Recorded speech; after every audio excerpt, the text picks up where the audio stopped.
ನೋಡಿ, ಅಪೆಂಡಿಕ್ಸ್ ಅನ್ನೋದು ಆಲ್ಮೋಸ್ಟ್ ಎಲ್ಲರಿಗೂ ಇರುತ್ತೆ. ಯಾರಿಗೆ ಅದ್ರದ್ದು ಲಕ್ಷಣಗಳು ಬರುತ್ತೆ ಅಷ್ಟೇ ನಾವು ಟ್ರೀಟ್ಮೆಂಟ್ ಕೊಡೋದು, ಆಪರೇಷನ್ ಮಾಡೋದು ಮಾಡ್ತೀವಿ. ಇದು ಅಪೆಂಡಿಕ್ಸ್ ಎಲ್ಲಿರುತ್ತೆ ಹೊಟ್ಟೆಯಲ್ಲಿ ಅಂತಂದ್ರೆ ಕೆಳಗಡೆ ಬಲಭಾಗದಲ್ಲಿ ಇರುತ್ತೆ. ಈ ಸಣ್ಣ ಕರಳು ಮತ್ತು ದೊಡ್ಡ ಕರಳು, ಐಲಿಯಂ ಜಜ್ಜನಂ ಅಂತಾರೆ. ಈಲಿಯಂ ಮತ್ತೆ ಸೀಕಲ್ ಜಂಕ್ಷನ್, ದೊಡ್ಡ ಕರಳು ಸ್ಟಾರ್ಟಿಂಗ್ ಹತ್ರ ಅಪೆಂಡಿಕ್ಸ್ ಡೆವಲಪ್ ಆಗುತ್ತೆ. ಈ ಅಪೆಂಡಿಕ್ಸ್ ಏನು ಫಂಕ್ಷನ್ ಇಲ್ಲ. ನಾವು ಇಂಗ್ಲಿಷ್ ಅಲ್ಲಿ ನಮ್ಮ ಭಾಷೆಯಲ್ಲಿ ವೆಸ್ಟಿಜಿಯಲ್ ಆರ್ಗನ್ ಅಂತೀವಿ. It is good for nothing organ. ಇವಾಗ ಇದು ಪ್ರಾಬ್ಲಮ್ ಕೊಡಕ್ ಸ್ಟಾರ್ಟ್ ಮಾಡಿದ ತಕ್ಷಣ ನಾವು ಇದ್ರ ಬಗ್ಗೆ ವಿಚಾರ ಮಾಡಕ್ ಸ್ಟಾರ್ಟ್ ಮಾಡ್ತೀವಿ. ಯೂಶಲಿ ಇದು ಯಾವಾಗ ಆಗತ್ತೆ ಅಂತಂದ್ರೆ, ಇವಾಗ ಸಣ್ಣ ಕರಳಿಂದ ದೊಡ್ಡ ಕರಳಿಗೆ ಡೈಜೆಷನ್ ಹೊಟ್ಟೆಯಲ್ಲಿ ಆಗತ್ತೆ. ಹೊಟ್ಟೆಯಲ್ಲಿ ಆದ್ಮೇಲೆ ಸಣ್ಣ ಕರಳದಲ್ಲಿ ಎಲ್ಲ ಫೀಡ್ ಮ್ಯಾಟರ್, ಸಂಡಾಸ ಇಂಥದೆಲ್ಲ ಪದಾರ್ಥ ಎಲ್ಲಗಳು ಇದು ಸಣ್ಣ ಕರಳಿಂದ ದೊಡ್ಡ ಕರಳಿಗೆ ಪಾಸ್ ಆಗುತ್ತೆ. ಇದ್ರದ್ದು ಓಪನಿಂಗ್ ಇರುತ್ತೆ ದೊಡ್ಡ ಕರಳಲ್ಲಿ. ಆ ಓಪನಿಂಗ್ ಅಲ್ಲಿ ಸಾವಕಾಶ ಇದು ಫೀಕಲ್ ಮ್ಯಾಟರ್ ಹೋಗಿ ಸ್ಟಕ್ ಹಾಕೋತ್ ಹೋದ್ರೆ ಬ್ಲಾಕ್ ಆಗ್ಬಿಡುತ್ತೆ. ಬ್ಲಾಕ್ ಆದ ತಕ್ಷಣ ಅಲ್ಲಿ ಇನ್ಫ್ಲಮೇಷನ್, ರೋಗಿ ಇದ್ರದ್ದು ಇನ್ಫ್ಲಮೇಷನ್, ಇನ್ಫೆಕ್ಷನ್ ಸ್ಟಾರ್ಟ್ ಆಗುತ್ತೆ. ಬ್ಲಾಕ್ ಆಗ್ಬಿಡುತ್ತೆ ಅಪೆಂಡಿಕ್ಸ್. ಬ್ಲಾಕ್ ಆಗ್ಬಿಡುತ್ತೆ. ಅಂದ್ರೆ ಅದ್ರ ಓಪನಿಂಗ್ ಬ್ಲಾಕ್ ಆದ ತಕ್ಷಣ ಅಲ್ಲಿ ಅಪೆಂಡಿಸೈಟಿಸ್ ಅಂತ ನಾವು ಸ್ಟಾರ್ಟ್ ಮಾಡ್ತೀವಿ. ಇನ್ನೊಂದೇನಪ್ಪಾ ಅಂತಂದ್ರೆ, ಒಂದು ಸ್ಟಡಿ ವಿಚಾರಣೆ ಇದೆ. ಬಹಳ ಸರ್ಜನ್ಸ್, ಸೀನಿಯರ್ ಸರ್ಜನ್ಸ್ ಆಗ್ಲಿ, ಎಕ್ಸ್ಪೀರಿಯನ್ಸ್ ಸರ್ಜನ್ಸ್ ಆಗ್ಲಿ, ಇನ್ನೊಂದೇನಿದೆ, ಇದು ಎಲ್ಲೂ ಪ್ರೂವ್ ಆಗಿಲ್ಲ. ಬಟ್ ಇದು ಒಂದು ಸ್ಟಡಿ ಇದೆ. ಸ್ಟಡಿಯಲ್ಲಿ ಏನಿದೆ ಅಂದ್ರೆ, ಯಾರು ನಾನ್ ವೆಜಿಟೇರಿಯನ್ ಹೆಚ್ಚಾಗಿ ತಿಂತಾರೆ ಅವರಿಗೆ ಇದ್ರ ಲಕ್ಷಣಗಳು ಜಾಸ್ತಿ ಪ್ರಮಾಣದಲ್ಲಿ ಕಂಡು ಬರ್ತವೆ ಅಂತ. ಅಂದ್ರೆ ಇದ್ರ ಅರ್ಥ ವೆಜಿಟೇರಿಯನ್ ತಿನ್ನೋರಿಗೆ ಅಲ್ಲ ಅಂತಲ್ಲ, ವೆಜಿಟೇರಿಯನ್ ತಿನ್ನೋನಿಗೂ ಆಗತ್ತೆ, ಇಲ್ಲ ಅಂತಿಲ್ಲ. ತಿನ್ನೋರಲ್ಲಿ ಸ್ವಲ್ಪ ಹೆಚ್ಚಿನ ಪ್ರಮಾಣದಲ್ಲಿ ಅಂತ ಒಂದು ಸ್ಟಡಿ ಮಾಡಿದ್ದಾರೆ. ಅದು ಇನ್ನೂ ಪ್ರೂವ್ ಆಗಿ ಪೇಪರ್ ಪ್ರೆಸೆಂಟ್ ಆಗಿಲ್ಲ, ಬಟ್ ಸ್ಟಡಿ ಆಗಿದೆ. ಆಮೇಲೆ ನಾನು ಇವಾಗ 17-18 ವರ್ಷ ಆಯ್ತು. ಒಂದ್ 10,000 ಮೇಲೆ ಅಪೆಂಡಿಕ್ಸ್ ಮಾಡಿದ್ದೀನಿ ನಾನು. ಸೊ ಅದ್ರಲ್ಲೂ ನಾನು ನೋಡ್ತಾ ಇದ್ದೀನಿ 1:15 ರೇಷಿಯೋ. ಅಂದ್ರೆ ಒಂದು 15 ಪೇಷಂಟ್ ಬಂದ್ರೆ ಅದರಲ್ಲಿ ನಾನ್ ವೆಜ್ ತಿನ್ನೋರು 15 ಜನ ಅಂದ್ರೆ ಒಬ್ರಿಗೆ ಗ್ಯಾರಂಟಿ ಇರುತ್ತೆ. ಸರ್, ಅಪೆಂಡಿಕ್ಸ್ ಕೆಲಸ ಏನು ಮತ್ತು ಅದು ಏನ್ ತೊಂದರೆ ಕೊಡ್ತದ? ಸರ್, ಅಪೆಂಡಿಕ್ಸ್ ಕೆಲಸ ಏನು ಇಲ್ಲ. ಯಾಕೆ ನಾನು ಮೊದ್ಲು ಹೇಳಿದೆ, ವೆಸ್ಟಿಜಿಯಲ್ ಆರ್ಗನ್, ಅದ್ರದ್ದೇನು ಕೆಲಸ ಇಲ್ಲ. ಅದು ಸೀಕಲ್ ಎಂಡ್ಗೆ ಇಲಿಯೋ ಸೀಕಲ್ ಜಂಕ್ಷನ್ ಅಂತ ಸ್ಟಾರ್ಟ್. ಇಲಿಯಂ ಅಂದ್ರೆ ಸಣ್ಣ ಕರಳು, ಸೀಕಲ್ ಅಂದ್ರೆ ದೊಡ್ಡ ಕರಳು, ಜಂಕ್ಷನ್ ಹತ್ರ ಸ್ಟಾರ್ಟ್ ಆಗುತ್ತೆ. ಅದ್ರದ್ದೇನು ಕೆಲಸನೇ ಇಲ್ಲ. ಅದೇನ್ ತೊಂದರೆ ಕೊಡುತ್ತೆ ಅಂದ್ರೆ, ಒಂದ್ಸರ್ತಿ ಅದಕ್ಕೆ ರೋಗ ಸ್ಟಾರ್ಟ್ ಆದ ತಕ್ಷಣ ನಾನು 2 ರೋಗ ಹೇಳಿದೆ. ಒಂದು ಡೈಟ್ರಿ ಫ್ಯಾಕ್ಟರ್, ಊಟ ಸರಿಯಾಗಿ ಮಾಡಿಲ್ಲ, ಅದ್ರದ್ದು ನಾನ್ ವೆಜಿಟೇರಿಯನ್ ಆಗ್ಲಿ. ಆಮೇಲೆ ಮೋಷನ್ಸ್ ಯಾರಿಗೆ ಪ್ರಾಬ್ಲಮ್ ಆಗುತ್ತೆ, ಮೋಷನ್ ಸರಿಯಾಗಿ ಆಗಲ್ಲ, ಅದು ಬ್ಲಾಕ್ ಆಗುತ್ತೆ. ಅವಾಗ ಅದು ಇನ್ಫ್ಲಮೇಷನ್ ಆಗಿ ರೈಟ್ ಸೈಡ್ ಇಂದ ಸಣ್ಣ ಹುಡುಗರಲ್ಲಿ ಸ್ಟಾರ್ಟಿಂಗ್ ಸೆಂಟರ್ ಇಂದ ಅಂಬಲಿಸನ್ ಅಂತೀವಿ, ಹೊಕ್ಕಳ ಅಂತೀವಿ, ಅಲ್ಲಿಂದ ಶುರು ಆಗತ್ತೆ ಬೇನೆ. ಶುರುವಾಗಿ ರೈಟ್ ಸೈಡ್ ಸ್ಪ್ರೆಡ್ ಆಗತ್ತೆ. ರೈಟ್ ಸೈಡ್ ಹೊಟ್ಟೆ ಬಲಭಾಗದಲ್ಲಿ ಬ್ಯಾನಿ ಸ್ಟಾರ್ಟ್ ಆಗುತ್ತೆ. ಸಿವಿಯರ್ ಬ್ಯಾನಿ ಆದ್ರೆ ಅದಕ್ಕೆ ಅಕ್ಯೂಟ್ ಅಪೆಂಡಿಸೈಟಿಸ್ ಅಂತೀವಿ. ವಾಮಿಟಿಂಗ್ ಶುರು ಆಗತ್ತೆ. ಆಮೇಲೆ ಇದು ಒಂಥರ, ಇದು ಅಕ್ಯೂಟ್ ಅಪೆಂಡಿಸೈಟಿಸ್. ಇದನ್ನ ಹೆಂಗ್ ಮಾಡ್ಬೇಕು, ಟ್ಯಾಕಲ್ ಹೆಂಗ್ ಮಾಡ್ಬೇಕು ಹೇಳ್ತೀನಿ. ಇದ್ರದ್ದೇ ಇನ್ನೊಂದು ರೂಪ ರೀಕರೆಂಟ್ ಅಂತಾರೆ. ರೀಕರೆಂಟ್ ಅಂತ ಅಪೆಂಡಿಸೈಟಿಸ್ ಬರುತ್ತೆ ಹೋಗುತ್ತೆ. ಒಬ್ರೊಬ್ರಿಗೆ ಮೈಲ್ಡ್ ಪೇನ್ ಸ್ಟಾರ್ಟ್ ಆಗುತ್ತೆ. ಅವಾಗ ಇಮಿಡಿಯೇಟ್ಲಿ ನೋಡ್ರಿ ಸರ್ ಇದಾಗಿದೆ ಅಂತಂದ್ರೆ ನಾವು ಬ್ಲಡ್ ಟೆಸ್ಟ್, ಸ್ಕ್ಯಾನಿಂಗ್ ಎಲ್ಲ ಮಾಡಿಸ್ತೀವಿ. ಅದರಲ್ಲಿ ನಾವು ನೋಡೋದೇನಂತಂದ್ರೆ ಟೋಟಲ್ ಕೌಂಟ್ ಅಂತ ಬರುತ್ತೆ. ಬ್ಲಡ್ ಟೋಟಲ್ ಕೌಂಟ್ 4,000 10,000 ವರೆಗೂ ನಾವು ನಾರ್ಮಲ್ ಅಂತ ಇಟ್ಕೋತೀವಿ. ಅದ್ರಲ್ಲಿ 10,000ಗಿಂತ ಜಾಸ್ತಿ ಬಂತು ಅದನ್ನು ಮತ್ತೆ ಅಪೆಂಡಿಕ್ಸ್ ಸ್ಕ್ಯಾನಿಂಗ್ ಮಾಡಿಸ್ತೀವಿ. ಅದು 2 ಕೋರಿಲೇಟ್ ಮಾಡ್ತೀವಿ. ಸೊ ಅವನಿಗೆ ಅಡ್ಮಿಟ್ ಮಾಡಿ 2 ದಿವಸ ಅಥವಾ 3 ದಿವಸ ಇಂಜೆಕ್ಷನ್ಸ್ ಹಾಕಿದ್ರೆ ಅವನಿಗೆ ಆರಾಮಾಯ್ತು ಅಂದ್ರೆ ಡಿಸ್ಚಾರ್ಜ್ ಮಾಡ್ಬಿಡ್ತೀವಿ. ಅವ್ನಿಗೆ ಹೇಳ್ತೀವಿ, ನೋಡಪ್ಪ ಇನ್ನೊಂದ್ಸರ್ತಿ ಬಂದ್ರೆ ಆಪರೇಷನ್ ಮಾಡಬೇಕು ಅಂತ. ಒಂದೊಂದ್ಸರ್ತಿ ಅವ್ರ ಪೇಷಂಟ್ ಅವರು ಆಗ್ಲಿ ನೋಡೋಣ ಬಿಡ್ರಿ ಸರ್, ಸ್ವಲ್ಪ ಇದೆಯಲ್ಲ ಬ್ಯಾನಿ ಅಂತಾರೆ. ಅಡ್ವೈಸ್ ಮಾಡಿರ್ತೀವಿ, ಹೋಗ್ತಾರೆ. ಇದು ಮತ್ತೆ ಬಂತಂದ್ರೆ ಮತ್ತೆ ಸೇಮ್ ರಿಪೀಟ್ ಮಾಡಿ, ಸೇಮ್ ಸ್ಕ್ಯಾನಿಂಗ್ ಮಾಡಿ, ಸೇಮ್ ರಿಕರ್ ಆಗ್ತಾ ಇರುತ್ತೆ. ಸೊ ಇಮಿಡಿಯೇಟ್ಲಿ ಅವನ್ ನೆಕ್ಸ್ಟ್ ಸೆಕೆಂಡ್ ಅಟ್ಯಾಕ್ ವೇಟ್ ಮಾಡೋದಿಲ್ಲ, ಆಪರೇಷನ್ ಮಾಡಲೇಬೇಕು. ಅಕ್ಯೂಟ್ ಅಪೆಂಡಿಸೈಟಿಸ್ ಅಲ್ಲಿ ವೇಟ್ ಮಾಡೋದಿಲ್ಲ, ಇಮಿಡಿಯೇಟ್ಲಿ ಆಪರೇಷನ್ ಮಾಡೋದೇ ಒಳ್ಳೇದು. ಆಲ್ರೆಡಿ ಅದು ಜಾಸ್ತಿ ಆಗಿರುತ್ತೆ. ಓಕೆ ಸರ್, ಈಗ ಯಾರು ಇದು ಜಾಸ್ತಿ ಆಗಿ ಕಂಡು ಬರ್ತದೆ ಅಂತ? ಯೂಶಲಿ ಹುಡುಗರು, ಏಜ್ ಗ್ರೂಪ್ ಆಫ್ 20-25. 2 ವರ್ಷ ಆದ್ಮೇಲೆ 25-30 ವರ್ಷ ತನಕ ಯಾರಿಗಾದ್ರೂ ಬರ್ಬೋದು. 2 ವರ್ಷ ಆದ್ಮೇಲೆ ಬರ್ಬೋದು. ಇದು ಫೋರ್ಗಟ್, ಮಿಡ್ಗಟ್, ಹೈಂಡ್ ಗಟ್ ಅಂತ ಡೆವಲಪ್ಮೆಂಟಲ್ ಟೈಮ್ ಅಲ್ಲಿ ಇವು 3 ಅಂಶ ಇರುತ್ತೆ ಬಾಡಿಯಲ್ಲಿ. ಇದು ಮಿಡ್ಗಟ್ಟಿಂದ ಸ್ಟಾರ್ಟ್ ಆಗತ್ತೆ, ನಡುವಿಂದ ಹೈಂಡ್ ಗಟ್. ಮಿಡ್ಗಟ್ಟಿಂದ ಸ್ಟಾರ್ಟ್ ಆಗತ್ತೆ appendix development. So pain start ಆಗದೆ ಸ್ಟಾರ್ಟಿಂಗ್ ಒಕ್ಕಳಿಂದ ಸ್ಪ್ರೆಡ್ ಆಗತ್ತೆ. ಸರ್, ಏನ್ ಕಾರಣ ಇದು ಮುಖ್ಯವಾಗಿ ಅಂತ? ಈ ಅಪೆಂಡಿಕ್ಸ್ ಸಣ್ಣಷ್ಟು ಸಣ್ಣ ಏಜ್ ಅಂತಂದ್ರೆ ನಾನು 5.5 ವರ್ಷ ಹುಡುಗ ಅಪೆಂಡಿಸೈಟಿಸ್ ಆಪರೇಷನ್ ಮಾಡಿದ್ದೀನಿ. ಇದು ಯಾರನ್ನು ಬಿಡ್ತಾ ಇಲ್ಲ, ಮಕ್ಕಳನ್ನು ಬಿಡ್ತಾ ಇಲ್ಲ. 66 ಇಯರ್ ಓಲ್ಡ್ ಮನುಷ್ಯಗೂ ಅಪೆಂಡಿಕ್ಸ್ ಆಪರೇಷನ್ ಮಾಡಿದ್ದೀನಿ. ಅದು ಯಾವ ಕಾರಣಕ್ಕೆ ಇದು ಆಗುತ್ತೆ ಅಂತ?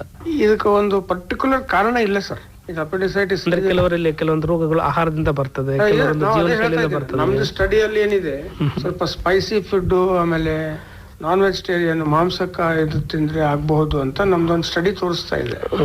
ಇರ್ರೆಗ್ಯುಲರ್ ಮಸಾಲ ಪದಾರ್ಥಗಳು ಹೆಚ್ಚು ತಿನ್ನೋದ್ರಿಂದ, ಇರ್ರೆಗ್ಯುಲರ್ ಬೌಲ್ ಹ್ಯಾಬಿಟ್ಸ್. ಮಕ್ಕಳು ಏನು ಮಸಾಲ ಪದಾರ್ಥಗಳು ಇಲ್ದಿದ್ರು ಕೂಡ ಮಕ್ಕಳಲ್ಲಿ ಅಪೆಂಡಿಕ್ಸ್ ಬರುತ್ತೆ. ಅದು ಡೆವಲಪ್ಮೆಂಟ್ ಏರಿಯಾದಲ್ಲಿ ಸ್ವಲ್ಪ ಡಿಸ್ಟರ್ಬೆನ್ಸ್ ಆಯ್ತು ಬೆಳಿಗ್ಗೆ ಅಂತಂದ್ರೆ ಡೆವಲಪ್ ಆಗ್ತಾ ಇರುತ್ತೆ. ಎಲ್ಲ ಬಾಡಿಯಲ್ಲಿ ಎಲ್ಲ ಪಾರ್ಟ್ ಡೆವಲಪ್ ಆಗುತ್ತೆ. ಇಂಟೆಸ್ಟೈನ್ ಡೆವಲಪ್ ಆಗುತ್ತೆ, ಕೂದ್ಲ, ತಲೆ, ಕೈ, ಕಾಲು, ಬೆರಳು ಎಲ್ಲ ಡೆವಲಪ್ ಆಗ್ತಾ ಇರುತ್ತೆ ಬಾಡಿಯಲ್ಲಿ. ಆ ಟೈಮಲ್ಲಿ ಸ್ವಲ್ಪ ಡಿಸ್ಟರ್ಬೆನ್ಸ್ ಆದ್ರೆ ಸಣ್ಣ ಹುಡುಗರಲ್ಲಿ ಅಕ್ಯೂಟೇ ಆಗ್ಬಿಡುತ್ತೆ. ಡೈರೆಕ್ಟ್ ಅಕ್ಯೂಟೇ ಆಗ್ಬಿಡುತ್ತೆ. ಸಣ್ಣ ಹುಡುಗರಲ್ಲಿ ವೇಟ್ ಮಾಡೋದು ಸರಿಯಲ್ಲ, ಯಾಕಂದ್ರೆ ಅದು ಬ್ಯಾನ್ ಏನ್ ಇಲ್ಲ. ಇಂಜೆಕ್ಷನ್ಸ್ ಕೊಟ್ಟು ನೋವು ಕಡಿಮೆ ಆಗ್ಬಹುದು, ಬಟ್ ಡಿಸೀಸ್ ಪ್ರೋಸೆಸ್ ಏನಿದೆ ಒಳಗಡೆ ಅದು ಸ್ಟಾಪ್ ಆಗಲ್ಲ. ಈಗ ನಾವು ಅದನ್ನ ಇಂಜೆಕ್ಷನ್ ಕೊಟ್ಟು ಆಂಟಿಬಯೋಟಿಕ್ ಕೊಟ್ಟು ಪೇನ್ ಕಿಲ್ಲರ್ ಕೊಟ್ರೆ ಒಂದ್ ಬಿಳಿ ಕೂದ್ಲಕ್ಕೆ ಕರಿ ಬಣ್ಣ ಹಚ್ಚಿದಂಗ ಆಗುತ್ತೆ. Very dangerous. ಅದನ್ನ ಪರಿಪೂರ್ಣವಾಗಿ ಆಪರೇಷನ್ ಮಾಡಿ ಅದನ್ನ ಪೂರ ತೆಗಿಲೇಬೇಕು. ಈ ಅಪೆಂಡಿಕ್ಸ್ ಲಕ್ಷಣಗಳು ಹೇಗೆ? ಲಕ್ಷಣಗಳು ಹೇಳ್ತೀನಿ ಸರ್. ಅವನಿಗೆ ಅಪೆಂಡಿಕ್ಸ್ ಆಗೋನಿಗೆ ಫಸ್ಟ್ ಏನಾಗುತ್ತೆ, ಅವನಿಗೆ ಡಿಸ್ಕಂಫರ್ಟ್ ಅಂತ ಆಗತ್ತೆ. ಹೊಟ್ಟೆಯಲ್ಲಿ ಒಂಥರ ಡಿಸ್ಕಂಫರ್ಟ್ ಆಗತ್ತೆ, ಒಂಥರ ವಾಮಿಟಿಂಗ್ ಸೆನ್ಸೇಷನ್ ಬರೋದು. ರೈಟ್ ಬಲಭಾಗಕ್ಕೆ ಕೆಳಗಡೆ ಪೇನ್ ಬರೋದು, pain, gripping pain, shooting pain, ಹಿಂಗೆಲ್ಲ ಇರ್ತಾವ. ಪೇನ್. ಸೊ ಅವಾಗ ಅವನು ನಮ್ಮ ಹತ್ರ ಬಂದ್ರೆ ನಾವು ಪಾಲ್ಪೇಷನ್ ಅಂತ ನಾವು ಮುಟ್ಟಿ ನೋಡ್ತೀವಿ. ಅವನು ಹೊಟ್ಟೆಗೆ ಅಬ್ಡಮನ್ ಅಂತೀವಿ. ಅಲ್ಲಿ ರೈಟ್ ಸೈಡ್ ಅವನಿಗೆ ಹಿಂಗ್ ಮುಟ್ಟಿದ್ರೆ ಅವನಿಗೆ ಪೇನ್ ಅಂತ ಪೇನ್ ಅಂತಾನ. ಅದು ಟೆಂಡರ್ನೆಸ್ ಅಂತೀವಿ ಅದಕ್ಕೆ. ಅದೊಂದು ಡಯಾಗ್ನೋಸಿಸ್ ಆಗತ್ತೆ. ಒಂದು ರಿಬೌಂಡ್ ಟೆಂಡರ್ನೆಸ್ ಅಂತೀವಿ. ಲೆಫ್ಟ್ ಸೈಡ್ ಒತ್ತಿದ್ರೆ ಪೇನ್ ಆಗತ್ತೆ ಅವನಿಗೆ, ರಿಬೌಂಡ್ ಟೆಂಡರ್ನೆಸ್. ಅದು ಟೆಂಡರ್ನೆಸ್ ಅಂದ್ರೆ ಅದು ಪೆರಿಟೋನಿಯಂ ಅಂತ ಒಂದು ಲೇಯರ್ ಇರ್ತದೆ ಅಬ್ಡಮನ್ ಅಲ್ಲಿ, ಅದರಿಂದ ಅಕಡೆವರೆಗೂ ಸ್ಪ್ರೆಡ್ ಆಗಿರ್ತವೆ. ಸೊ ಇದೊಂದು ಲಕ್ಷಣ. ಅಲ್ಟಿಮೇಟ್ಲಿ ಬ್ಲಡ್ ಟೆಸ್ಟ್, ಸ್ಕ್ಯಾನಿಂಗ್ ಅದರ ಮೂಲಕ ಕಂಡುಹಿಡಿಯಲಿಕ್ಕೆ 100% ಗ್ಯಾರಂಟಿ. ಇದರಲ್ಲಿ ಎಷ್ಟು ವಿಧಗಳಿದೆ ಸರ್? ಇದರಲ್ಲಿ 2 ನಮೂನೆ ಇದೆ. ಒಂದು ಅಕ್ಯೂಟ್, ಒಂದು ರೀಕರೆಂಟ್. ಅಕ್ಯೂಟ್ ಅಂದ್ರೆ ಇಮಿಡಿಯೇಟ್ಲಿ ಸ್ಟಾರ್ಟ್ ಆಗ್ಬಿಡುತ್ತೆ. ಅಕ್ಯೂಟ್ ಅಂದ್ರೆ. ರಿಕರೆಂಟ್ ಅಥವಾ ಕ್ರಾನಿಕ್ ಅಂದ್ರೆ ಬರೋದು ಹೋಗೋದು, ಸ್ವಲ್ಪ ಬರೋದು ಹೋಗೋದು, ಸ್ವಲ್ಪ ಬರೋದು ಹೋಗೋದು ಆಗುತ್ತೆ. ಅಂದ್ರೆ ಇದರಲ್ಲಿ ಯಾವುದು ತುಂಬಾ ಡೇಂಜರಸ್? ಇದು ರಿಕರೆಂಟ್ ಅಕ್ಯೂಟ್ ಕನ್ವರ್ಟ್ ಆಗ್ಬಹುದು. ಬಟ್ ಅಕ್ಯೂಟ್ ವೇಟ್ ಮಾಡೋದು ತಪ್ಪು, ಮಾಡೋದು ಆಪರೇಷನ್. ಅದು ಅಕ್ಯೂಟ್ ಆಯ್ತು ಅಂತಂದ್ರೆ ಕಂಪಲ್ಸರಿ ಸರ್ಜರಿನೇ ಅಡ್ವೈಸ್ ಮಾಡಬೇಕು. ನನ್ನ ಎಕ್ಸ್ಪೀರಿಯನ್ಸ್ ಪ್ರಕಾರ ಸರ್ಜರಿನೇ ಅಡ್ವೈಸ್ ಮಾಡಬೇಕು. ಸರ್, ಈಗ ಅಪೆಂಡಿಕ್ಸ್ ಅನ್ನ ಕಂಡುಹಿಡ್ಲಿಕ್ಕೆ ಈಗ ಸಾಕಷ್ಟು ಸಾಧನಗಳು ಬಂದು ಹೇಗೆ ಕಂಡುಹಿಡ್ಲಾಗ್ತದೆ ಅಂತ ಮೊದ್ಲೇಂದ ಹೇಳ್ತೀನಿ ನೋಡಿ. ಸ್ಕ್ಯಾನಿಂಗ್ ಇರ್ಲಿಲ್ಲ. ಹೌದು. ಅವಾಗ ಡಾಕ್ಟರ್ಸ್ ತಮ್ಮ ನಾಲೆಡ್ಜ್, ತಮ್ದು ಹ್ಯಾಂಡ್ ಸ್ಕಿಲ್ ಅದರಿಂದ ಕಂಡು ಹಿಡಿತಿದ್ರು. ಇನ್ನೊಂದು ಪ್ರಾಬ್ಲಮ್ ಏನ್ ಬರುತ್ತೆ ಆ ಏರಿಯಾದಲ್ಲಿ, ರೈಟ್ ಇಲಿಯಾಕ್ ಫೋಸಾ ಅಂತೀವಿ ನಾವು. ಬಲಭಾಗ ಕೆಳಗಡೆ, ಹೊಟ್ಟೆ ಕೆಳಗಡೆ ಬಲಭಾಗ ರೈಟ್ ಇಲಿಯಾಕ್ ಫೋಸಾ ಅಂತೀವಿ. ಅದ್ರ ಹಿಂದ್ಗಡೆನೆ ರೈಟ್ ಕಿಡ್ನಿ ಬರುತ್ತೆ. ಕಿಡ್ನಿಯಲ್ಲಿ ಹರಳಿದ್ರು ಹೊಟ್ಟೆ ನೋವು, ಪೇನ್ ಹಿಂದ್ಗಡೆಯಿಂದ ಮುಂದೆ ಬರುತ್ತೆ. ಹಿಂದ್ಗಡೆ ಇರುತ್ತೆ ಕಿಡ್ನಿ ಸ್ವಲ್ಪ. ಅಪೆಂಡಿಕ್ಸ್ ಹೊಟ್ಟೆಯಿಂದ ಸ್ವಲ್ಪ ಹಿಂದ್ಗಡೆ ಇರುತ್ತೆ. ಸೊ ಆ ಪೇನು ಬರುತ್ತೆ. ಸೊ ಅವಾಗ ನಾವ್ ಏನ್ ಮಾಡ್ತೀವಿ, ಹಿಂಗ ಪಾಲ್ಪೇಷನ್ ಮುಟ್ಕೊಂಡ್ ಕಿಡ್ನಿ ಏರಿಯಾಗೂ ಹೋಗ್ತೀವಿ.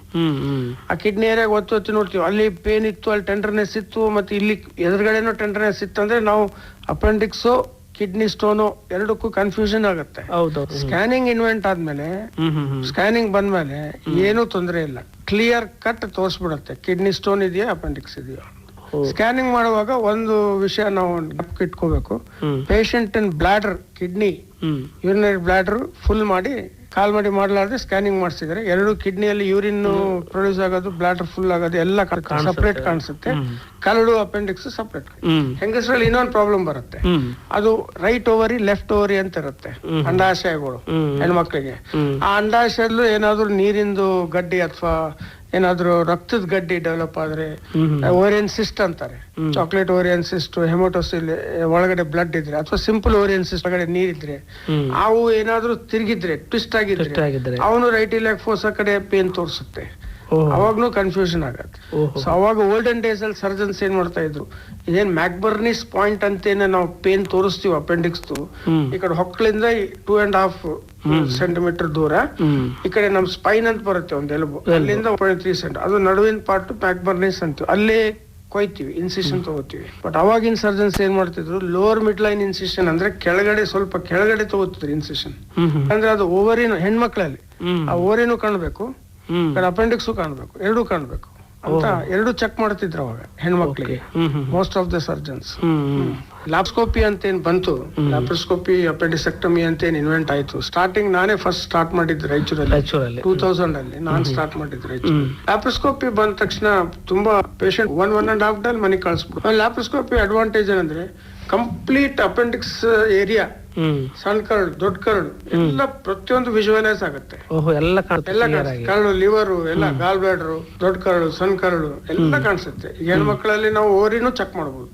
ಅದೇ ಸಣ್ಣ ತೂತಲ್ಲಿ ಒಂದು ಕ್ಯಾಮ್ರಾ ಪೋರ್ಟ್ ಅಂತ ಹೊಕ್ಕಳಲ್ಲಿ ಒಂದು ಹಾಕ್ವಿ, 10 mm ಪೋರ್ಟ್ ಇಷ್ಟು ಚಿಕ್ಕದು, 2 5 mm ಪೋರ್ಟ್, ಒಂದು ಎಡಭಾಗಕ್ಕೆ ಒಂದು ಬಲಭಾಗಕ್ಕೆ, ಇವಕ್ಕೆ ವರ್ಕಿಂಗ್ ಪೋರ್ಟ್ಸ್ ಅಂತೀವಿ. ಇವೆರಡು ಹಾಕಿದ ತಕ್ಷಣ ಒಳಗಡೆ ಗ್ಯಾಸ್ ಬಿಡ್ತೀವಿ, ಕಾರ್ಬನ್ ಮೊನಾಕ್ಸೈಡ್ CO ಅಂತ. ಅದರಿಂದ ಸ್ವಲ್ಪ ಅಪ್ ಡೌನ್ ದೊಡ್ಡದಾಗತ್ತೆ.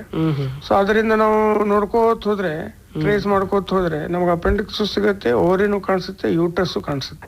ಏನ್ ತೊಂದರೆಗಳಾಗ್ತದೆ? ಏನಾಗುತ್ತೆ ಅಂದ್ರೆ ಫಸ್ಟ್ ಅಕ್ಯೂಟ್ ಅಲ್ಲಿ ನೀವು ಸರಿಯಾಗಿ ಟ್ರೀಟ್ಮೆಂಟ್ ಕೊಟ್ಟು ಆಪರೇಷನ್ ಮಾಡಿಸ್ಲಿಲ್ಲ ಅಂದ್ರೆ ಅದು ಅಪೆಂಡಿಕ್ಸ್ ರಪ್ಚರ್ ಆಗ್ಬಹುದು, ಒಡಿಬಹುದು, ಒಳಗಿನ ಪಸ್ ಎಲ್ಲ ಹೊರಗೆ ಬರ್ಬೋದು, ಪರ್ಫೊರೇಷನ್ ಅಂತ ತೂತ್ ಬಿಡ್ಬೋದು, ಅಪೆಂಡಿಕ್ಸ್ ತೂತ್ ಬಿದ್ದು ಪರ್ಫೊರೇಷನ್ ಆಗ್ಬಹುದು. ಒಂದು ಇನ್ನೊಂದು, ಇದು ಕಂಟ್ರೋಲ್ ಒಳ್ಳೆ ದೊಡ್ಡ ಆಂಟಿಬಯೋಟಿಕ್ ಹಾಕಿ ನೀವು ಅದನ್ನ ಮುಚ್ಚಿಡ್ಲಿಕ್ಕೆ ಹೋದ್ರೆ ಅದು ಒಂಥರ ಒಂದು ಮಾಸ್ ಆಗತ್ತೆ. ಆ ಗಡ್ಡೆ ಎದುರು ಗಡ್ಡೆ, ಅದು ಅಪೆಂಡಿಕ್ಸ್ ಗಡ್ಡೆ ಪ್ಲಸ್ ಅದು ಸಣ್ಣ ಕರಳು, ದೊಡ್ಡ ಕರಳು ಕೂಡ ಅದ್ರ ಪಕ್ಕಕ್ಕೆಲ್ಲ ಸೇರ್ಕೊಂಡ್ ಬಿಡುತ್ತೆ ಅದರಲ್ಲಿ.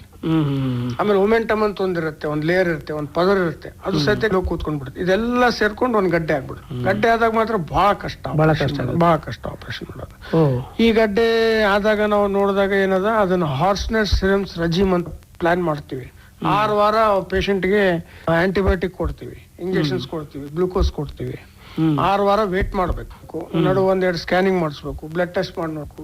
ಲಾಸ್ಟ್ ಸ್ಕ್ಯಾನಿಂಗ್ ಅಲ್ಲಿ ಪೂರ ಗಡ್ಡೆ ಎಲ್ಲ ಇದಾಗಿದೆ, ಎಲ್ಲ ಕರಗೋಗಿದೆ, ಬರೀ ಅಪೆಂಡಿಕ್ಸ್ ಇದೆ ಅಂದಾಗ ಲ್ಯಾಪ್ರೋಸ್ಕೋಪಿ ಅಪೆಂಡಿಕ್ಸ್ ಮಾಡಬಹುದು. ಅಂದ್ರೆ ಗಡ್ಡೆ ಆಯ್ತು ಅಂತಂದ್ರೆ ತುಂಬಾ ಕಷ್ಟ, ತುಂಬಾ ಕಷ್ಟ, ಯಾರಲ್ಲಿ ತುಂಬಾ ಕಷ್ಟ, ಅದು ಬಿಡ್ಸಕ್ಕೆ ಆಗಲ್ಲ. ತೂತು ಬಿದ್ದ ಅಪೆಂಡಿಕ್ಸ್ ಗೆ ಅಪೆಂಡಿಕ್ಯುಲರ್ ಆಪ್ಸಿಸ್ ಅಂತ ಏನ್ ಪಸ್ ಏನಾಗಿರ್ತಾವ ಅವಕ್ಕೆ ಇಮಿಡಿಯೇಟ್ಲಿ ಆಪರೇಷನ್ ಮಾಡಿ ಒಂದು ಹೊಟ್ಟೆಲಿ ಒಂದು ಪೈಪ್ ಇಟ್ಟು ಡ್ರೈನ್ ಅಂತಾರೆ, ಡ್ರೈನ್ ಇಟ್ಟು ಹೊರಗೆ ಬರ್ಬೋದು. 40 ತಾಸು ಅಬ್ಸರ್ವ್ ಮಾಡಬಹುದು. ಆ ಪೈಪ್ ಡ್ರೈನ್ ಏನು ಬಂದಿಲ್ಲ ಅಂತಂದ್ರೆ ಡ್ರೈನ್ ತೆಗಿಬಹುದು, ಡಿಸ್ಚಾರ್ಜ್ ಮಾಡಬಹುದು. ಒಂದ್ ವೇಳೆ ಆಪರೇಷನ್ ಮಾಡ್ತಿದ್ರೆ ಪ್ರಾಣಕ್ಕೆ ಕುತ್ತು ಬರ್ತಕ್ಕಂಥದ್ದು ಇದೇನಾ ಸರ್? ಪ್ರಾಣಕ್ಕೆ ಸ್ಲೋ ಆಗಿ ಬಂದ್ಬಿಡತ್ತೆ ಸರ್, ಅದು ಇಮಿಡಿಯೇಟ್ಲಿ ಬರಲ್ಲ. ಪ್ರಾಣಕ್ಕೆ ಸ್ಲೋ ಆಗಿ ಸ್ಟಾರ್ಟ್ ಆಗ್ಬಿಡುತ್ತೆ ಕಾಂಪ್ಲಿಕೇಶನ್ಸ್. ಗ್ಯಾಂಗ್ರೀನ್ ಆಗೋದು, ಸುಟ್ಟೋಗೋದು, ಅಪೆಂಡಿಕ್ಸ್ ಒಳಗಡೆ ಗ್ಯಾಂಗ್ರೀನ್ ಅಂದ್ರೆ ಹೊತ್ತೋಗೋದು, ಪೇಷಂಟ್ ಸೀರಿಯಸ್ ಆಗೋದು, ಸೆಪ್ಟಿಸಿಮಿಯಾ ಅಂತಾರೆ, ಟಾಕ್ಸಿಮಿಯಾ ಅಂತಾರೆ. ಇವೆಲ್ಲ ಕಾಂಪ್ಲಿಕೇಶನ್ಸ್ ಅಲ್ಲಿ ಹೋದ ಅಂತಂದ್ರೆ ಅವ್ನು ವೆಂಟಿಲೇಟರ್ ಹೋಗ್ಬೇಕಾಗುತ್ತೆ. ಆಮೇಲೆ ಅವನಿಗೆ ಚೆಸ್ಟ್ ಕಾಂಪ್ಲಿಕೇಶನ್ಸ್, ERDS ಇಂಥವು ಸ್ಟಾರ್ಟ್ ಆಗ್ಬಿಡ್ತಾವೆ, ಇನ್ಫೆಕ್ಷನ್ ಪಸ್ ಇಂದ.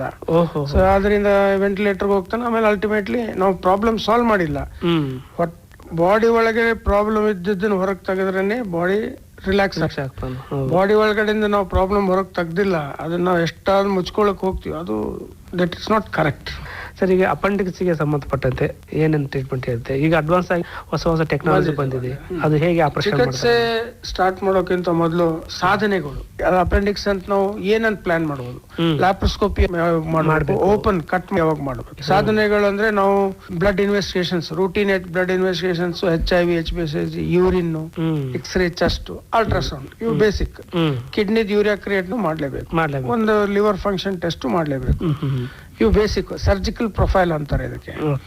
ಸೊ ಶುಗರ್ ಟೆಸ್ಟ್ ಮಾಡ್ಬೇಕು, ಅದರಲ್ಲಿ ರೂಟೀನ್, ಇವೆಲ್ಲ ರೂಟೀನ್. ಪ್ಲಸ್ ಇವಾಗ ಪೇಷಂಟ್ ಗೆ ಮಾಸ್ ಆಗಿತ್ತು, ಪೇಷಂಟ್ ಗೆ ಅಪೆಂಡಿಸೈಟಿಸ್ ಆಗಿ ಅಲ್ಲಿ ಒಳಗಡೆ ಪರ್ಫರೇಟ್ ಆಗಿ ಪಸ್ ಲೀಕ್ ಆಗಿದೆ ಅಂತ ಅಲ್ಟ್ರಾಸೌಂಡ್ ಅಲ್ಲಿ ಕೊಟ್ರೆ ಇವು ಹೈಯರ್ ಸ್ಟಡೀಸ್ ಹೋಗ್ಬೋದು. ನಾವು CT ಸ್ಕ್ಯಾನ್ ಮಾಡಿಸ್ಬೇಕು. CT ಸ್ಕ್ಯಾನ್ ಅದಕ್ಕೆ CECT ಅಂತಾರೆ. ಓರಲ್ ಕಾಂಟ್ರಾಸ್ಟ್ ಅಂತ ಬರುತ್ತೆ ಔಷಧ. ಪೇಷಂಟ್ ಗೆ ರಾತ್ರಿ ಎಲ್ಲ ಖಾಲಿ ಹೊಟ್ಟೆ ಇಟ್ಟು ಬೆಳಗ್ಗೆ ಅದು ನೀರ್ ಕುಡಿಸ್ತೀವಿ, ಅದು ಔಷಧ ಹಾಕಿ ಒಂದು ಇಂಜೆಕ್ಷನ್ ಕೊಡ್ತೀವಿ. ಅದು ಎಲ್ಲೆಲ್ಲಿ ಹೋಗುತ್ತೆ ಅದು ಡೈ ಅಲ್ಲಿ ಒಂದು 6-7 hours 8 hours ತನ ಅದನ್ನ ಎಲ್ಲ ಹೋಗೋವರೆಗೂ ವೇಟ್ ಮಾಡ್ತೀವಿ. ಫಿಲಿಮ್ಸ್ ತಕ್ಕೊಳ್ಳಲ್ಲ, ಆಮೇಲೆ ನಿಮ್ಸ್ ತಕೊಳ್ತೀವಿ. ಅದೆಲ್ಲಿ ರೀಚ್ ಆಗಿದೆ, ಎಲ್ಲಿ ಲೀಕ್ ಆಗ್ತಾ ಇದೆ, ಎಲ್ಲಿ ಲೀಕ್ ಆಗ್ತಾ ಇದೆ. ಓಹೋ, ಅಂದ್ರೆ ಎಲ್ಲಿ ತೊಂದರೆ ಆಗೋದು ಕಾಣಿಸುತ್ತೆ, ಕ್ಲಿಯರ್ ಕಟ್ ಕಾಣಿಸುತ್ತೆ. ಅಪೆಂಡಿಕ್ಸ್ ಎಷ್ಟು ಉಳಿದಿದೆ, ಎಷ್ಟು ಹರಿದಿದೆ, ಏನಾಗಿದೆ, ಯಾವ ಪಾರ್ಟ್ ಹರಿದಿದೆ, ಕ್ಲಿಯರ್ ಆಗಿ ಗೊತ್ತಾಗುತ್ತೆ. ಅವಾಗ ಮುಂದೆ ಏನ್ ಮಾಡ್ಬೇಕಂತ ಅವಾಗ ಏನಿದೆ ಸರ್, ಅವಾಗ ಮುಂದೆ ಏನ್ ಮಾಡ್ಬೇಕು, ಈ ಟೈಮಲ್ಲಿ ಅಪೆಂಡಿಕ್ಸ್ ಪರ್ಫೆಕ್ಟ್ ಆದಾಗ, ಆಮೇಲೆ ಅಪೆಂಡಿಕ್ಸ್ ಮಾಸ್ ಗಂಟಾದಾಗ ಲ್ಯಾಪ್ರೋಸ್ಕೋಪಿ ಮಾಡೋದು ಸ್ವಲ್ಪ ವಿಚಾರ ಮಾಡಿ ಮಾಡಬೇಕು. ಸ್ಪೆಷಲಿ ಮಾಸ್ ಗಂಟಿದ್ದಾಗ ಲ್ಯಾಪ್ರೋಸ್ಕೋಪಿ ಅಪೆಂಡಿಕ್ಸ್ ಅಡ್ವೈಸ್ ಮಾಡೋದಿಲ್ಲ. As a senior surgeon I don't advise. Wait ಅಂತ ಹೇಳ್ತೀನಿ, ವೇಟ್ ಅಂಡ್ ವಾಚ್. ಆಮೇಲೆ ಪರ್ಫರೇಟೆಡ್, ಆಮೇಲೆ ಸೀಲ್ಡ್ ಅಪೆಂಡಿಕ್ಸ್ ಹಿಂಗೆಲ್ಲ ಬರ್ತಾವ. ಅವೆಲ್ಲ ಕರಳೋಗಿ ಒಂದ್ ಕಡೆ ಪೆರಿಟೋನಿಯನ್ ವಾಲ್ ಅಂತ ಅಲ್ಲೋಗಿ ಅಂಟ್ಕೊಂಡಿರ್ತಾವ. ಎಕ್ಸ್ಪೀರಿಯನ್ಸ್ ಇದ್ರೆ ಅದನ್ನ ಬಿಡಿಸಿ ಅಪೆಂಡಿಕ್ಸ್ ತಕೋಬಹುದು. ಇಲ್ಲ ನಿಮ್ಗೆ ಎಕ್ಸ್ಪೀರಿಯನ್ಸ್ ಇಲ್ಲ ಅಂತಂದ್ರೆ ಸೀದಾ ಕೊಯ್ದು ಆಪರೇಷನ್ ಮಾಡಿ ಅಪೆಂಡಿಕ್ಸ್ ತೆಗೆದು ಸ್ಟಿಚಸ್ ಹಾಕ್ಬೇಕು. ಇದು ಲ್ಯಾಪ್ರೋಸ್ಕೋಪಿ ಯಾವಾಗ ಮಾಡಬೇಕು ಇದು ನಿಮಗೆ ಐಡಿಯಾ ಕೊಡ್ತಾ ಇದ್ದೀನಿ. ಅಪೆಂಡಿಕ್ಸ್ ಅಂತ ಕಾಯಿಲೆಗಳು ಮನುಷ್ಯನಿಗೆ ಬರಬಾರದು, ಒಂದು ಆರೋಗ್ಯ ಚೆನ್ನಾಗಿರ್ಬೇಕು, ಹೊಟ್ಟೆಯ ಆರೋಗ್ಯ ಚೆನ್ನಾಗಿರ್ಬೇಕಂದ್ರೆ ಏನ್ ಮಾಡ್ಬೇಕು? ಮೆಡಿಟೇಷನ್, ಯೋಗ ಮಾಡೋದು ಒಳ್ಳೇದು. ಬಟ್ ಏನಿದೆ ಸರ್, ಅಪೆಂಡಿಕ್ಸ್ ಲಕ್ಕದು. It happens, it doesn't happens. ಇವರು ಇಷ್ಟೇ ಹೆಲ್ದಿ ಇರ್ತಾರೆ, ಅವ್ರಿಗೂ ಅಪೆಂಡಿಕ್ಸ್ ಆಗಿರ್ತದೆ. ಈಗ ಜಿಮ್ ಇಂದ ಹೋಗಿ ಬಂದು ಹುಡುಗರು 17-18 ವರ್ಷ ಹುಡುಗರು ಕರ್ಕೊಂಡು ಬರ್ತಾರ. ಏನ್ ಸರ್ ಅವ್ನು ಜಿಮ್ಗೆ ಹೋಗ್ತಾನ, ಫಿಟ್ ಸ್ಟಡಿ ಇದ್ದಾನೆ, ಹಂಗಿದಾನೆ, ಅವನಿಗೆ ಅಪೆಂಡಿಕ್ಸ್. ಇಟ್ ಈಸ್ ಅದೇ ಹೇಳ್ತಾ ಇದ್ದೀರಲ್ಲ, ಪ್ರತ್ಯೇಕ ಕಾರಣ ಅಂತ ಇಲ್ಲ. ಅಪೆಂಡಿಕ್ಸ್ ಆಗ್ಬೇಕಂತ ಪ್ರತ್ಯೇಕ ಕಾರಣ ಇಲ್ಲ. ನಿಮ್ ಸ್ವಾಸ್ಥ್ಯ ನೀವು ಚೆನ್ನಾಗಿ ಹೆಂಗ್ ಇಟ್ಕೋಬೇಕಂತಂದ್ರೆ ಬೆಸ್ಟ್ ಈಸ್ ವಾಕಿಂಗ್, ಸೈಕ್ಲಿಂಗ್. ಈಗ ನಮ್ ಡಾಕ್ಟರ್ಸ್ ಎಲ್ಲ ಸೈಕ್ಲಿಂಗ್ ತುಂಬಾ ಜನ ಹೋಗ್ತಾರೆ. ತುಂಬಾ ಜನ ಸೈಕ್ಲಿಂಗ್, ಜಾಗಿಂಗ್ ಎಲ್ಲ ಮಾಡ್ತಾ ಇದ್ದಾರೆ. ಸ್ವಲ್ಪ ಜನ ಡಾಕ್ಟರ್ಸ್ ಜಿಮ್ ಜಾಯ್ನ್ ಆಗಿದ್ದಾರೆ, ಸ್ವಲ್ಪ ಜನ ಯೋಗ ಜಾಯ್ನ್ ಆಗಿದ್ದಾರೆ. ಎಲ್ಲರಿಗಿಂತ ಬೆಸ್ಟ್ ಅಂದ್ರೆ ಯೋಗ. ಇರಿಟೇಬಲ್ ಬೌಲ್ ಸಿಂಡ್ರೋಮ್ ಅಂತ ಒಂದು ಹೊಸ ಬ್ಯಾನ್ ಇದೆ ಇಂಡಿಯಾದಲ್ಲಿ. ಇದೆಲ್ಲ ಜಂಕ್ ಫುಡ್ ತಿಂದು ಅದರಿಂದನೂ ಈ ಅಪೆಂಡಿಸೈಟಿಸ್ ಆಗ್ತದಂತ ಇವಾಗ ಒಂದು ಸ್ಟಡಿ ಬಂದಿದೆ. ಸೊ ಇದಕ್ಕೆಲ್ಲ ಬೆಸ್ಟ್ ಅಂತಂದ್ರೆ ಯೋಗ ಮಾಡೋದು ಒಳ್ಳೇದು. ಸರ್, ಊಟದ ವಿಷಯಕ್ಕೆ ಬಂದಾಗ ಈ ಅಪೆಂಡಿಕ್ಸ್ ಬರಬಾರದು ಅಂತಂದಾಗ ಯಾವ ಆಹಾರ ಪದ್ಧತಿಯನ್ನು ಅಳವಡಿಸ್ಬೇಕು? ಅದು ನಮ್ ಸ್ಟಡಿ ಪ್ರಕಾರ ನಾನ್ ವೆಜಿಟೇರಿಯನ್ ಒಂದು ಸ್ವಲ್ಪ ಜಾಸ್ತಿ ತಿನ್ನೋರಿಗೆ ಇದು ಬರಬಹುದು. ಡ್ರಿಂಕ್ಸ್ ಯಾರು ಎಕ್ಸೆಸ್ ಆಲ್ಕೋಹಾಲ್ ಯಾರು ತಗೋತಾರೆ ಅವರಿಗೆ ಲಿವರ್ ಸಿರೋಸಿಸ್ ಅಂತ ಆಗತ್ತೆ, ಪೋರ್ಟಲ್ ಹೈಪರ್ ಟೆನ್ಷನ್ ಅಂತ ಆಗತ್ತೆ. ಅದರಿಂದ ರಕ್ತದ ನಳಿ ಎಲ್ಲ ಇಲ್ಲಿ ಗಂಟಲದಲ್ಲಿ ಅಂತ ಇರುತ್ತವೆ, ವೆರಿಸಿಸ್ ಅಂತ ನರಗಳು ಅವು ಹೊಡಿತಾವ. ಯಾರು ನೀವು ಕೇಳಿರ್ಬೇಕು, ಯಾರೋ ಅವ್ನು ಕುಡಿತಿದ ನೋಡ್ರಿ, ಅವನು ವಾಂತಿ ಮಾಡ್ಕೊಂಡು ರಕ್ತ ವಾಂತಿ ಮಾಡಿ ಕಾರ್ಕೊಂಡು ಸತ್ತ ಅಂತ. ಸೊ ಅದು ಏನಿದೆಯಲ್ಲ ಅದು ವೆರಿಸಿಸ್ ಅಂತ ಆಗತ್ತೆ. ಕೆಳಗಡೆ ಸಂಡಾಸ್ ಜಾಗಕ್ಕೂ ಆಗ್ಬಹುದು, ಇಲ್ಲಿನೂ ಆಗ್ಬಹುದು. ಸೊ ಇದನ್ನೇನಿದೆ ಸ್ಟಾರ್ಟಿಂಗ್ ಬ್ಯಾಂಡಿಂಗ್ ಅಂತ ಮಾಡ್ತಾರೆ.